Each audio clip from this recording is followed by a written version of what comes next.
from coming live to you. And this time I'm going to be talking about more NBA, WNBA, and more NBA news coverage, and also covering, of course, the Final Four, the Michigan State Wolverines winning the national championship. Supposed to make this video earlier today and, somewhat yesterday, but then I got so busy with life and work, and I couldn't really have time to get to this video that I wanted to. So now I got it to you for today. So Angel Reese has been traded and to the Atlanta Dream as they acquired her from the Chicago Sky. The first 2 seasons, Angel Reese made the All-Star team twice and earned her first down ballot MVP votes as a rookie. Of course, that didn't stop the Chicago Sky from parting ways. 23 years old, the Sky traded Reese and Wright to swap second-round draft picks with the Atlanta Dream in 2028. The team confirmed in the exchange for Angel Reese, the Sky received the Dream's 2 first-round picks, 2027, 2028, and the team thanked Angel Reese for her contributions to Chicago. Reese also confirmed the news, calling in an Angel's dream to play for Atlanta. As you can see, the images on Twitter and the images in the new acquired Atlanta Dream jersey. And despite some friction between Reese and the team, ESPN's Alex Filippo reported that Reese did not request the trade. However, there was no connection between the two following the trade, with the Sky worked closely with Reese's team to find a good fit. Since joining the WNBA, Reese has performed like an elite player. As a rookie, she averaged 13.5 points, 13.5 rebounds per game, earned a trip to the All-Star game, and finishing second in Rookie of the Year voting and earning MVP votes. She was arguably even better in the second year, averaging 14.5 points and 12.5 rebounds per game. And after receiving criticism for her shooting ability, Reese increased her 2-point field goal percentage from .400 to .478% in her second season. She remained a menace on the glass, still pulling down rebounds at an exceptional rate, and the performance earned Reese another trip to the All-Star game. But her time in Chicago was not without controversy. Reese was suspended by the Sky for a half after making what the team deemed comments that were detrimental to the team. A few days before the suspension, Reese was critical of the team and its players, saying, "I'm not selling for the same ish we did this year." She later added, "We have to get good players."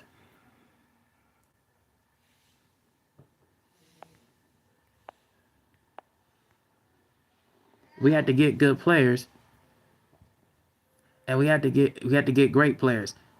That's a non-negotiable for me. She later apologized, saying that her comments were misconstrued, and that she never meant to put down her teammates. Reese was also suspended around the same time after picking up her 8th technical foul in the regular season. Under the WNBA rules, she was required to miss 1 game for accruing many technicals. While Reese was putting up strong numbers, she hasn't done much winning in the WNBA. The Sky went 23-61 over the past 2 seasons. The Dream didn't fare so well in 2024, but experienced a breakout season in 2025. New head coach Carl Smesko, additions of Brianna Jones and Brittany Griner to the team pushed the team to 30-14, earning the top record in the Eastern Conference. And after a tremendous regular season, the Dream fell to the Indiana Fever in the first round of the playoffs. It will be up to Reese to prove that she's a piece capable of sending the team to a lengthy playoff run in 2026.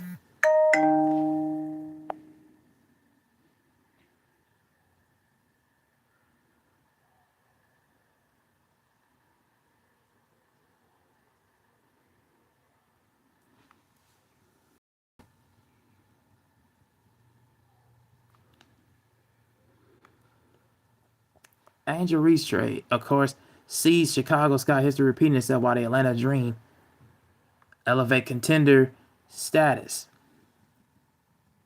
And Chicago Sky brass and Angel Reese herself could say whatever they wanted to bounce the subject this offseason. The trade appeared imminent for months And anyone shocked at the aspect of the news on the sky morning and obtuse at its best.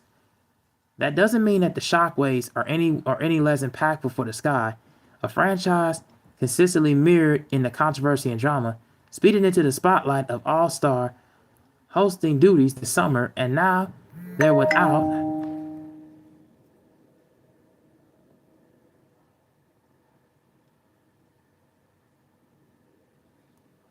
a massive move. Sorry, I done got sidetracked. Yeah, the aspect of the news Monday morning off Tuesday best. Shockwaves are impactful in the sky, and it's consistently mirrored in the drama, speeding into a spotlight of the All-Star duties this summer. Now they're a larger-than-life superstar facing down yet another sticky rebuild situation. So, yeah, I'll just say this. The thing that Angel Reese, the trade with Angel Reese and the Chicago Sky and those 2 draft picks, getting from the Atlanta Dream, and she goes to the Atlanta Dream. So let me just say this. I'll make this kind of brief and clear. I absolutely love the trade, actually. I think the trade is really good for her. I think the trade really is going to work well for the Atlanta Dream. You got so many really reliable pieces, with the additions of Brianna Jones and Brittany Griner, Alicia Gray.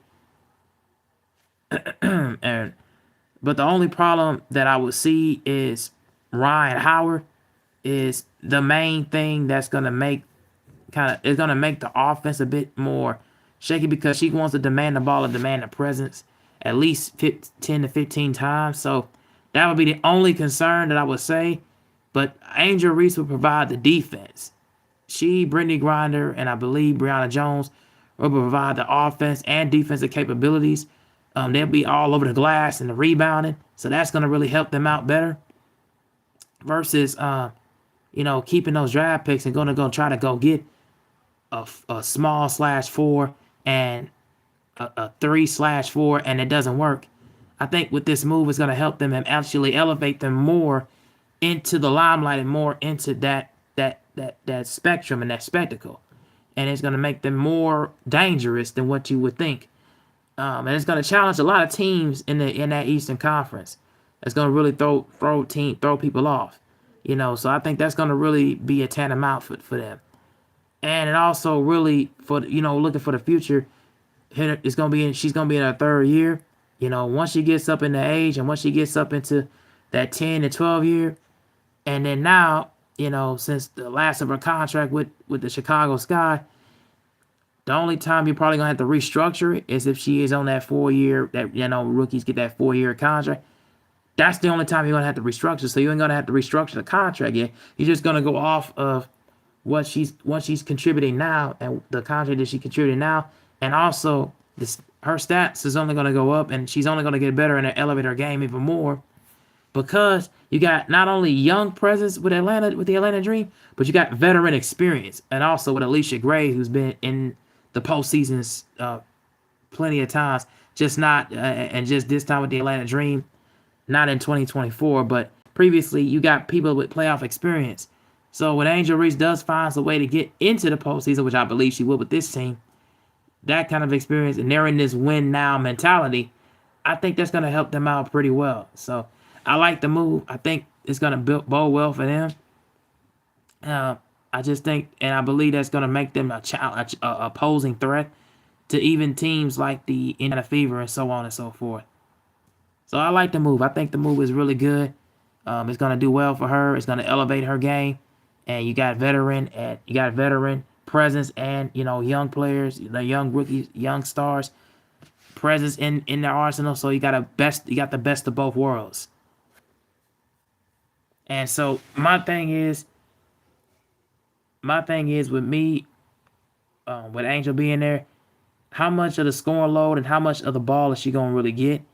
Knowing that you got a couple of people, like I said, Alicia Gray there are times where she can be that point, that point guard, but she can be more of the 1 and the 2, being more combo where she likes to be selfish and take some shots.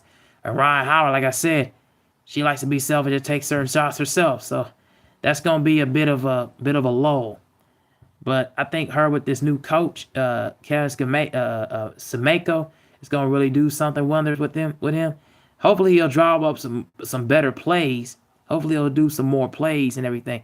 But didn't I kind of tell people this before when I made several commentaries in the past, about Angel Reese and her problems with the Chicago Sky? Didn't I kind of make problems with that?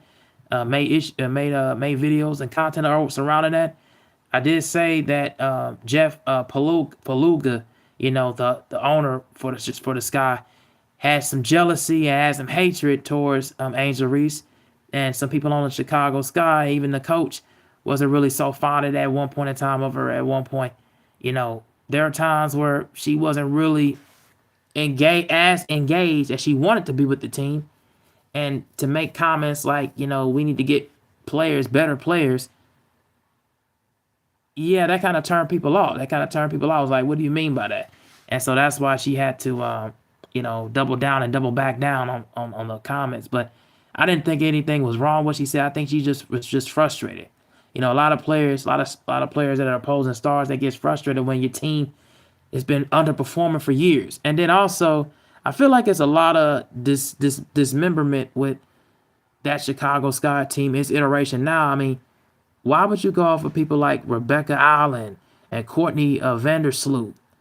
People like that don't really add nothing to no presence.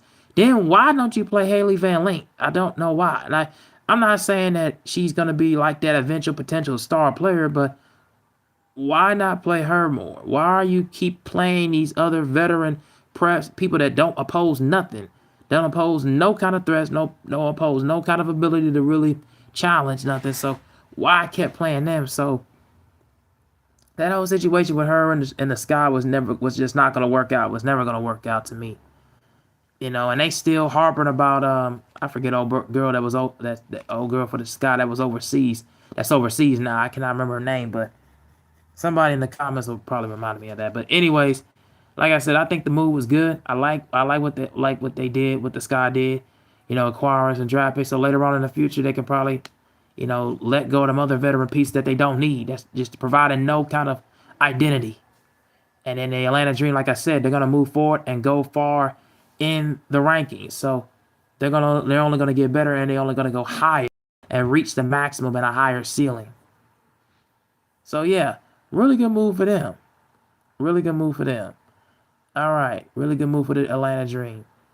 All right, so let's do the Michigan.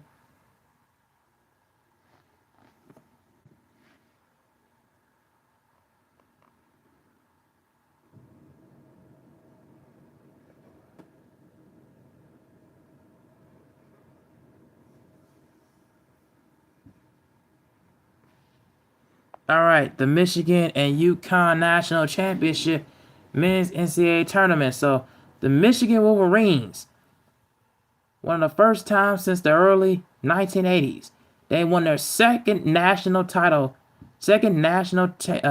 their national title in franchise history and team and collegiate level franchise history. So shout out to them. They won by 6 over the Connecticut Huskies, 69-63. My thoughts pretty much as I watched this game was a shout out to Elliot Cadeau, shout out to Trey McKinney in later on in that half, but Morris Johnson and the parts of Yaxel Lendenborg, those were the guys that really stepped up and really provided a lot of spark in that offense, and really was capable and able to hell up the end of the deal. Now, they kind of had some help along the way from the officiating and a little bit of the fouls and the whistles, because they went to the line at least around 26, 27 times, so or 28 times, excuse me. And so they shot 89% from the free throw line, so that's really what put them a lot over the top. Both teams struggled from the field tremendously. They only shot 38%. UConn only shot 31%. So both teams really struggle from the field. They struggle from the three-point line. Both teams, and the reason why both teams struggle from the three-point line was because they struggled on one side of the court. The other side of the court, it was okay, and UConn in the first half was decent, but the problem is they just couldn't get out their shots the way they wanted to. And like I said, they relied on everything as far as the three-point line to get themselves back in the game, and it just didn't work. It didn't work in their benefit, in their favor. So I kind of feel like with UConn, they did not, to me, execute in that second half as far as maintaining the lead in the first half. They kind of just played through the motions. They played through the motions. And to me, too many foul troubles from your star players like Solo Ball and Silas Demery. Those two guys cannot be getting the foul trouble because those are primary ball handlers. And guys like Braylon Mullins and Alex Caravan, and mainly Caravan because he's pretty much, your senior in there. He's the only one that's the senior in there. He's the guy that really is on his way, going to be out of the league, out of the collegiate level, and he's going to pretty much go into the pros. So you got to have him pretty much reliable in your fourth quarter, and then Braylon Mullins, he got to be able to provide and be in the game and really provide a spark, because without that, they pretty much they're non-existent. They don't really have as much enough scoring. And then with guys like Solo Ball and Terrence Reed, was able to get down in size and bang, and mainly Terrence Reed getting down in size and banging with guys like Ade Moore and Morris Johnson, that wasn't enough. So they knew Michigan had the size. I mean, we knew Michigan was way bigger in size than UConn. So we knew that. And we also knew the bench for Michigan was just as strong, if not stronger than UConn's was. So we knew that going into it. It's just, to me, I felt like UConn didn't have enough in the arsenal in the tank. And I think because they were running on fumes, they let guys like Braylon Mullins and Caravan shoot themselves kind of into a foot and shoot themselves out of the game at certain points in time. And with the time that they did try to make a comeback after they was being down by double digits early on in the second, I just don't think it was enough for them to really make a run, in that second half. And that was kind of the fault of course, with Dan Hurley. Dan Hurley is a great coach. I really like what Dan Hurley does as a coach. I just think sometimes his theatrics and him wanting certain foul calls instead of looking at your team and knowing that even though you're smaller in size and your offense is not going the way you wanted it to go, you got to find ways as far as getting inside perimeter shots and attacking the rim. And I know it's going to be hard, and I know the officials sometimes like to swallow the whistle and let your guys play, but you got to be aggressive and make them call them fouls, just like Michigan was doing on the other end, because they knew they had the size over you. You got to match the energy and you got to match the tone and be more aggressive, because when you do that, it makes the officials not have to swallow the whistle, and they got to make those kind of tough decisions. Yeah, you don't want them to decide the game, but it's gonna have to make them forced to cut them tough decisions. And I wouldn't necessarily bark and look for calls or go to them and say, hey, look.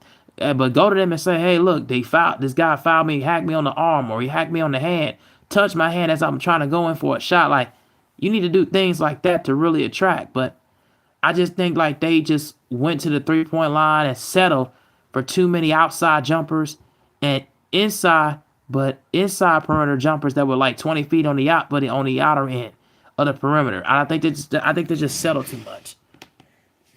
And once you settle too much in the game, you really start to deviate and get out of your tempo and get out of your comfort zone. And that's the main thing I had a big issue with UConn in that game moving forward, is they just were just discomforted and out of a comfort zone. And I hate that because, teams like Michigan, they come around so often. And I said from the very beginning, even when I was talking to a few friends of mine on the phone, in this bracket, I said Michigan was probably going to be the one that's going to come out of their own bracket, and I think it was in the West.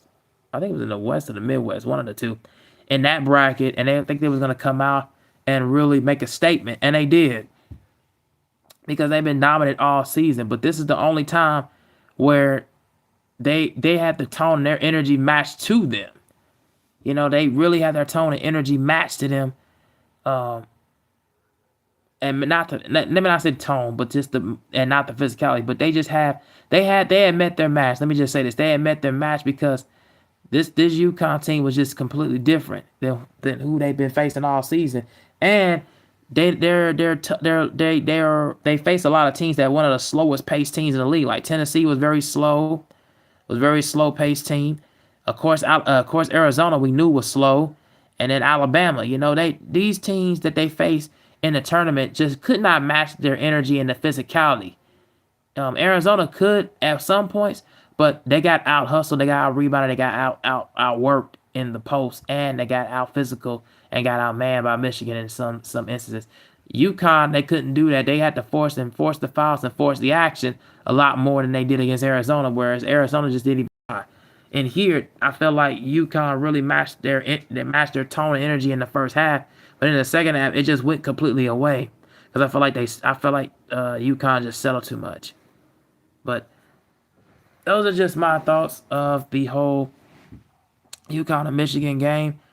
Really good win for Michigan. I'm glad and happy for them. I'm not mad at this. This is a really good game, back and forth. I really enjoyed that. I had a lot of fun, had a lot of ball. I love hearing what Clark Kellogg and Kenny the Jet Smith, Charles Barkley, and of course, we already know about Bruce Pearl, his ways. We know what they had to say with Ernie. I thought what they did was pretty good, but what a game this was in Indianapolis, in my city. So I'm happy about that, and yeah, good game moving forward. Now, the last thing I want to talk about real fast is, of course, we gotta talk about the NBA, and this is what I want to get to. So we have, of course, the Los Angeles Lakers, who lost 3 games in a row.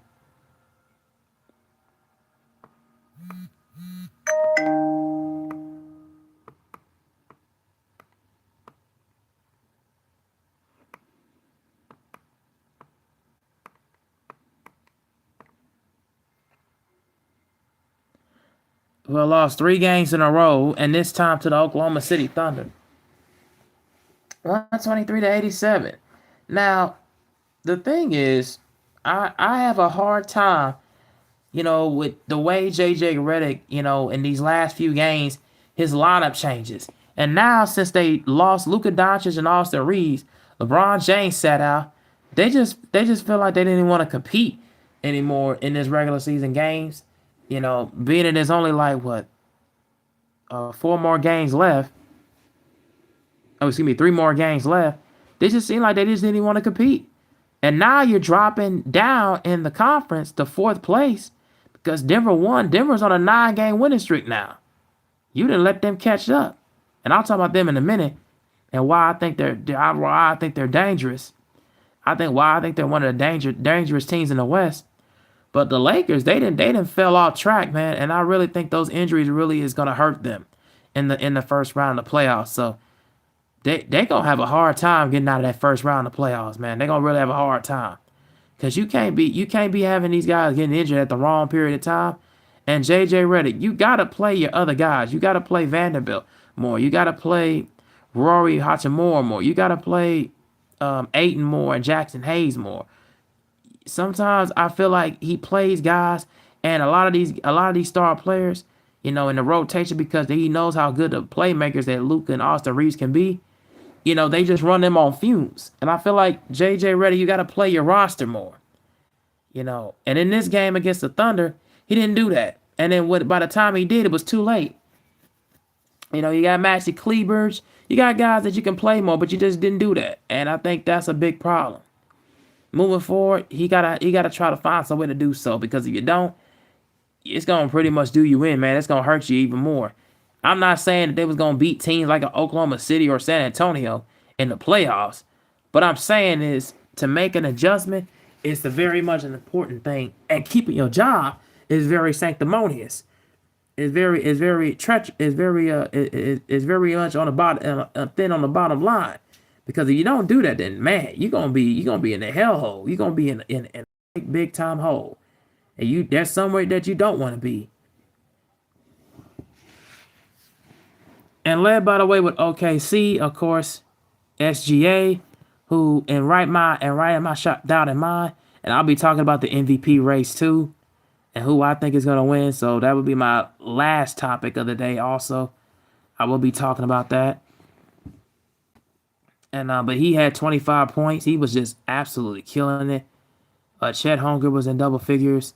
McCain, Isaiah Joe, Aaron Wiggins, all of them was on point.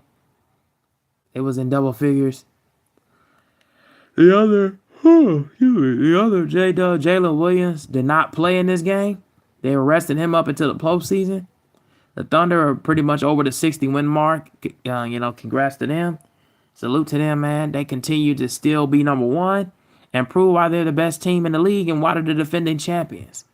I mean, they're only getting better, and they're only gonna get more and more healthier when the season starts. And yeah, a lot of people gonna hate on SGA, and I understand why. I get it. I get why people don't like him. It's a pride thing.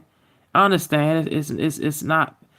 His game is not for everybody's faint of heart. He's like a modern day what we love about Carmelo, what we love about D Wade, what we love about Kobe and their master of the mid range. And there's more. I mean, you got, I'm talking about guys like a Peja Stojakovic or Glenn Rice, Damon Stoudemire, Nick Van Axel. It was so many guys that really, Ricky Pierce, guys like that really had a good arc from the range, from the range and back outside the perimeter 3-point line.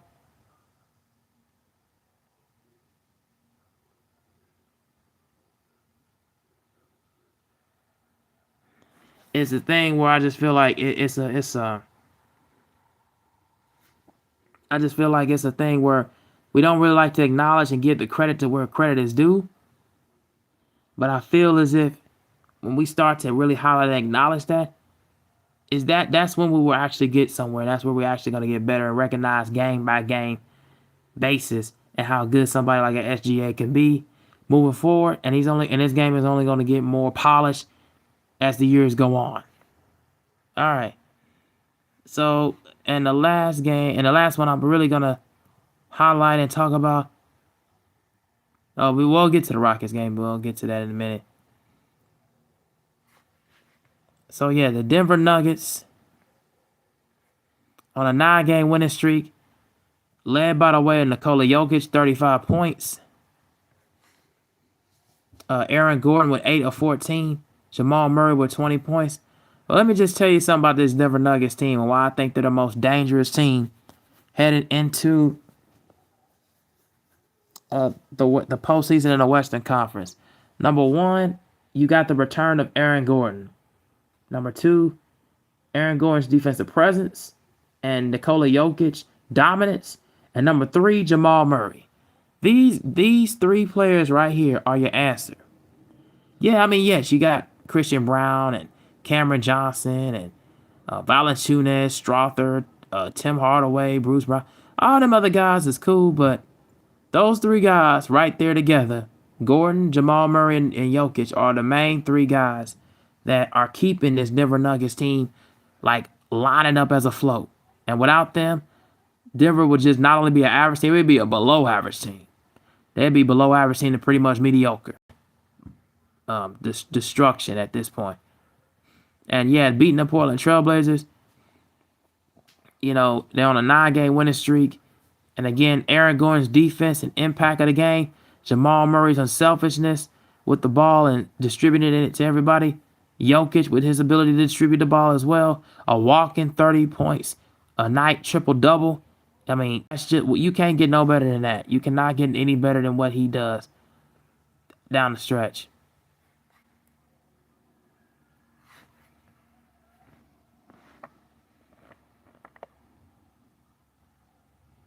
And then, of course, the Houston Rockets.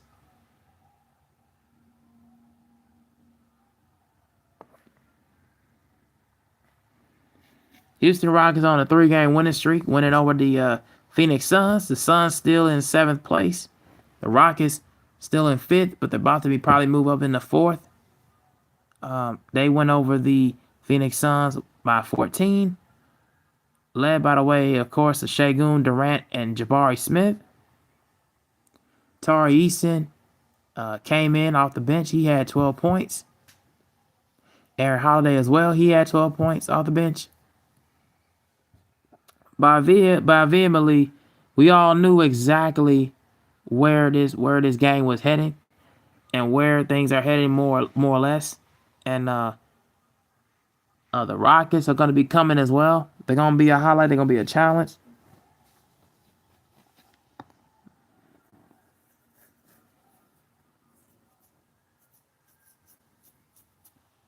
They're going to be a definite challenge. And I think that more or less KD, Alfred Şengün, Jabari Smith, Tari Eason, and Reed Shepard and Aaron Holiday off the bench is going to be a key difference in why the Rockets may probably find a way to move past and get to the second round. Probably not going to go anywhere. Not really. But that's going to be the reason why I think they're going to probably be moving on. And hopefully, with Kevin Durant being so locked in, I think that's going to help him out a lot further than where they realize.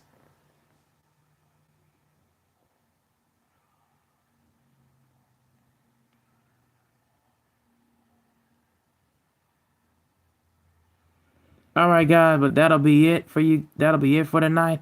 I'm gonna get on out of here. I was gonna predict the MVPs, but I'll do that probably in a separate video or so because I'm kind of getting tired.